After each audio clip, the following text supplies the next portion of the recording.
ಬಿರು ಬಿಸಿಲಿನಿಂದ ತಲ್ಲಣಿಸಿದ ಜನ. ಆದರೆ ಸೇವಾ ಭಾವನೆಯಲ್ಲಿ ಮಿಂದೇಳುತ್ತಿರುವ ಸಂತ ರಾಮ್ಪಾಲ್ ಮಹಾರಾಜರ ಶಿಷ್ಯಂದರು. ನಾವು ಕರ್ನಾಟಕದಿಂದ ಇಲ್ಲಿ ತಮಿಳುನಾಡಿಗೆ ಬಂದು ಸೇವೆ ಮಾಡ್ತಾ ಇದ್ದೇವೆ ಪರಮಾತ್ಮದಿಂದ. ಎಲೆಕ್ಷನ್ ಕಾವು ಇನ್ನೊಂದು ಕಡೆ ತಮಿಳುನಾಡಲ್ಲಿ ಇದ್ದೀವಿ. ವಿಲ್ಲುಪುರಂ ಜಿಲ್ಲೆಯ ಸೀತಾನಂಗೂರು ಚಿಕ್ಕ ಗ್ರಾಮದಲ್ಲಿ ಸಂತ ರಾಮ್ಪಾಲ್ ಮಹಾರಾಜರ ದಿವ್ಯ ಸಾನ್ನಿಧ್ಯದಲ್ಲಿ ಅನ್ನಪೂರ್ಣ ಅಭಿಯಾನ ಅಂತ ನಡೀತಾ ಇದೆ. ಏನಿದೆ ವಾತಾವರಣ, ಏನಿದು ವಿಷಯ ಅಂತ ಈ ವಿಡಿಯೋ ಮುಖಾಂತರ ತೋರಿಸ್ತೀವಿ.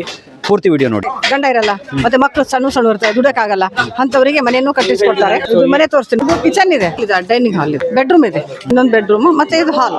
ಮೇಲೆ ಹೋಗಕ್ಕೆ ಸ್ಟೇರ್ ಕೇಸ್ ಮಾಡ್ತಾ ಇದ್ದಾರೆ. ಟೈಲೆಟ್ ಬಾತ್ರೂಮ್ ಇದೆ, ಇದು ವರಾಂಡ ಇದೆ. ನಂಗೆ ತುಂಬಾ ಚೆನ್ನಾಗಿ ಮಾಡಿದ್ದಾರೆ. ಆಮೇಲೆ ಬಾಯ ಹಾಕಿ ಹೊಸ ಮನೆಯನ್ನೇ ಕಟ್ಟಿಕೊಡ್ತಾರೆ ಗುರು. ಎಲ್ಲ ಬಡವರಿಗೂ ಕಬೀರ್ ಪರಮಾತ್ಮ ಕೊಡ್ತಾ ಇದ್ದಾರೆ. ಯಾರ ಮನೇಲಿ ಅವರಿಗೆ ಮನೆ ಕಟ್ಟಿ ಕೊಡ್ತಾರೋ, ರೇಷನ್ ತಿಂಗಳ ರೇಷನ್ ಕೊಡ್ತಾರೋ. हम जोधपुर राजस्थान उसमें सेवा देने के लिए ಬನ್ನಿ, ಯಾವೆಲ್ಲ ರೀತಿಯ ಸೇವೆಗಳು ಇಲ್ಲಿ ನಡೀತಾ ಇದೆ ಅನ್ನೋದನ್ನ ಒಂದೊಂದಾಗಿ ತೋರಿಸ್ತೀನಿ. एक असहाय परिवार का मकान बन रहा है. ಸದ್ಭಾವನೆ ಇಟ್ಕೊಂಡು ಸೇವೆಯಲ್ಲಿ ತೊಡಗಿರುವಂಥದ್ದು ಬಹಳ ಅದ್ಭುತವಾದ ವಿಚಾರ. ಸೊ ನಮಸ್ತೆ ಅಮ್ಮ. ಸತ್ಸಾಹೇಬ್ ಯಾವ ರೀತಿ ಸೇವೆಯಲ್ಲಿ ತೊಡಗಿದ್ದೀರಾ? ಏನು ಪರಮಾತ್ಮ ಇದರಿಂದ ಇದು ಇಟ್ಟಂಗಿದು ಎಲ್ಲ ಕ್ಲೀನ್ ಮಾಡ್ಬೇಕಾಗಿತ್ತು. ಎಲ್ಲ ಮನೆ ಕಟ್ಟಿದ್ದಾಗಿದೆ ಇವಾಗ. ಇನ್ನು ನಾಳೆ ಸ್ಲಾಬ್ ಹಾಕ್ತಾರೆ. ಇವಾಗ ಅದನ್ನ ಸ್ವಲ್ಪ ಕ್ಲೀನ್ ಮಾಡ್ಬೇಕಲ್ಲ, ಅದನ್ನೆಲ್ಲ ಭಕ್ತರು ಕೂಡ ಕ್ಲೀನ್ ಮಾಡ್ತಾ ಇದ್ದಾರೆ. ಒಬ್ರು ಯಾರು ದಣಿದ್ರೆ ನೀವು ಕೂಡ್ರಿ, ನಾವು ಮಾಡ್ತೀವಿ ಸೇವಾ ಅಂತ.